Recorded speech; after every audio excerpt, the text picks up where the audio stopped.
جی دیکھیں اس وقت پاکستان عالمی تنہائی کا شکار ہے اور دوڑ دوڑ کے جن ملکوں میں سرکاری پیٹرول ضائع کر رہا ہے شہباز شریف اور اس کی کیبنٹ، وہ ملک وہ ہیں جنہوں نے پہلے بھی ہمیں کبھی کھجوروں کے علاوہ کچھ نہیں دیا، اور خیمے بھی دیتے ہیں. مجھے یاد آ گیا دو چیزیں، کبھی خیمے اور کبھی کھجوریں. جو پیسہ رکھواتے ہیں وہ رکھواتے ہیں بینک میں اس طرح سے کہ ایٹ کال اس کو وڈرا کر سکیں. ہمیں ان سے کوئی شکایت نہیں ہو سکتی. یہ بیکاری ہیں اور وہ دینے والے ہیں، مانگنے والے کی تو کوئی چوائس نہیں ہوتی. ایک ان حالات میں پاکستان کو جو استحکام چاہیے تھا اس استحکام کا بٹا بٹھا دیا ہے 4 سال کے اندر. اس حکومت نے نہ کوئی پبلک کو ریلیف دیا ہے، نہ پاکستان کی کوئی آبرو رہنے دی ہے، اور نہ ہی پاکستان کے اندر جو کانسٹیٹیوشنل رول ہوتا تھا وہ باقی رہنے دیا ہے.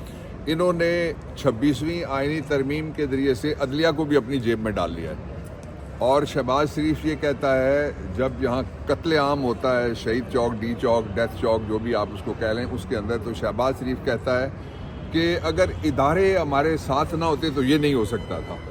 یہ جو قتل عام ہوا ہے یہاں پہ، یہ پاکستان کی تاریخ کا سب سے خطرناک کام ہے 3 حوالوں سے. پہلا حوالہ یہ ہے اس کا کہ ریاست یہ بتانے سے انکاری ہے اور بتانے میں ناکام ہے کہ کتنے لوگ مارے گئے اسلام آباد میں. جو نمبرز ہیں کتنے مارے گئے وہ بتانا عام آدمی کا کام نہیں ہے، یہ ریاست کی ذمہ داری ہے. ریاست بتائے کتنے لوگ مارے گئے.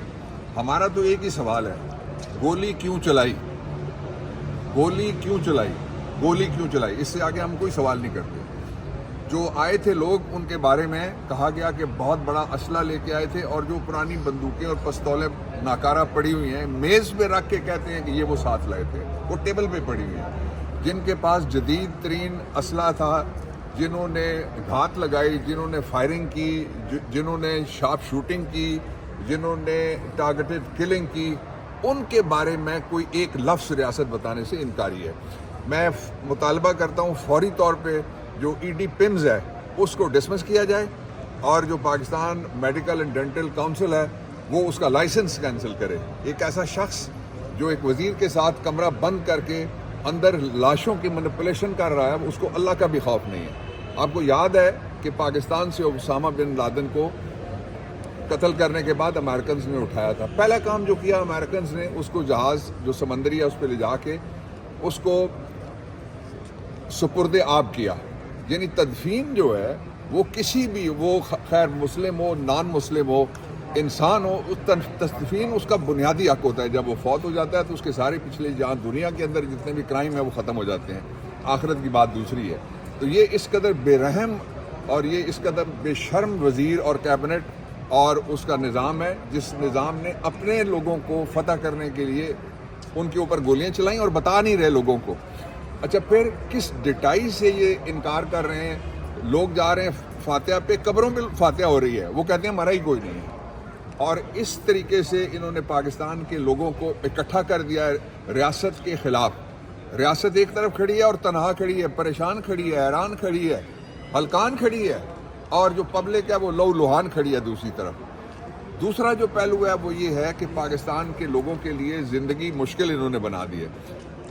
ہم سارے کسان ہیں، جانتے ہیں کہ اس وقت پنجاب کے اندر جو فوڈ باسکٹ ہے سب سے بڑی، اور سندھ کے اندر بھی اور کے پی میں بھی جہاں جہاں گندم کاشت ہوتی ہے، لوگ پہلے کے مقابلے میں بہت کم کاشت ہو رہی ہے.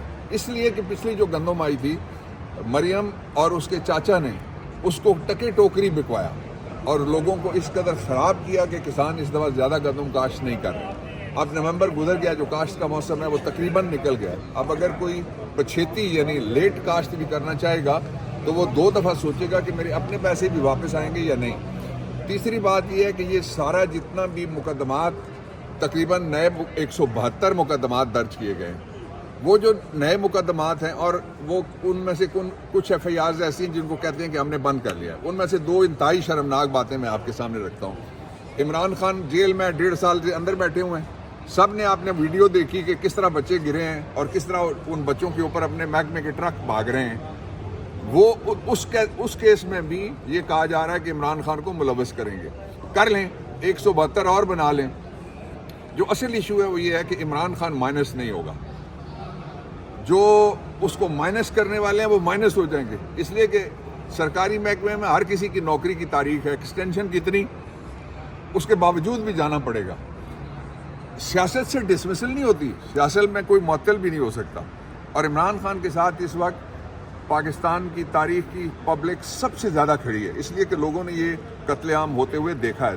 اور اس کے ساتھ ہی میں یہ بھی آپ کو بتاؤں کہ جو عدلیہ نے ابھی تک اس بات کا نوٹس نہیں لیا, فوری طور پہ عدلیہ کو نوٹس لینا چاہیے کہ شہری قتل ہو گئے. آرٹیکل 9 ہے, یہ جو جہاں جہاں آئینی عدالتیں ہیں ان کا یہ فرض ہے, سپریم کورٹ والی عدالت کا بھی فرض ہے کہ آئین کا آرٹیکل 9 ہے جو سیکیورٹی آف پرسن اور لائف اس دونوں کو اور باڈی تینوں کو گارنٹی کرتا ہے. تو ان کو چاہیے, اور جو چیف جسٹس ہیں ان کے پاس اختیار ہے کہ وہ خود سو موٹو آج بھی ٹریگر کر سکتے ہیں. میں ان سے بھی درخواست کر رہا ہوں کہ ان کے صوبے کے بے شمار بچے, میرے گاؤں کے 3 بچے وہ شہید ہوئے ہیں, جن کی ریاست ایسی ہے جو نہیں بتا سکتی کتنے لوگ مرے, ریاست ایسی ہے جو مان ہی نہیں رہی کہ لوگ مرے بھی ہیں. آخری بات جو میں کہنا چاہتا ہوں وہ یہ ہے کہ پاکستان کے آنے والے دن بڑے کڑے ہیں, اور اس کا سبب یہ ہے کہ جو 2 صوبے ہیں ان میں تو کوئی انٹر نہیں ہو سکتا.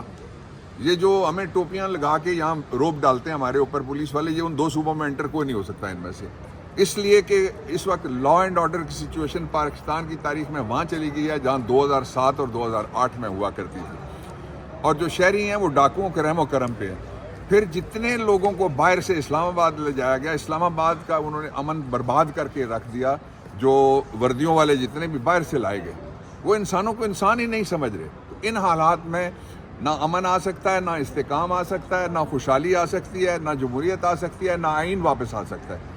اس کے لیے 2 راستے ہیں صرف. پہلا راستہ یہ ہے کہ عدالت ایک کمیشن بنائے اور اس کمیشن کے ذریعے سے جو 24 نومبر کے شہداء ہیں اور زخمی ہیں اور گاڑیاں توڑی گئیں, پبلک کو پورے پاکستان میں بند کیا گیا, اس کی تحقیقات کی جائے. دوسرا راستہ یہ ہے کہ عمران خان کے کیس میرٹ پہ سننے کے لیے ہینڈ پک ججز نہ لگائے جائیں, سینئر موسٹ ججز کے پاس یہ کیسز جائیں اور وہ ان کو پبلک کے سامنے, جس طرح باقی اس ملک میں 5 لڑے گئے کیسز وزرائے اعظم کے, سارے پبلک میں کھڑے ہو کے لڑے گئے. ایک آرمی چیف کا کیس لڑا گیا پرویز مشرف کا, پبلک میں ٹرائل ہوا. ایک نیول چیف کا مقدمہ لڑا گیا, پبلک میں ٹرائل ہوا. جنرل کیانی اور زہیر الاسلام کے خلاف جب مہم چلی تھی وہ مقدمہ لڑا گیا, وہ پبلک ٹرائل ہوا, وہ میں گیا ان کی طرف سے. لیکن یہ حیران کن بات ہے کہ ایک شخص سے اس قدر یہ سسٹم خوف زدہ ہے, اس کے لوگ خوف زدہ ہیں, اس کے سہولت کار خوف زدہ ہیں, اس کے سیاسی اداکار اور مسخرے جو کہتے ہیں کہ پاکستان میں ہم استحکام لے آئے. پاکستان تم کہتے ہو ایک بند کمرے کو, باہر نکل کے آؤ نا پبلک میں, تمہیں پتہ لگے کہ استحکام کتنا آیا. Thank you sir.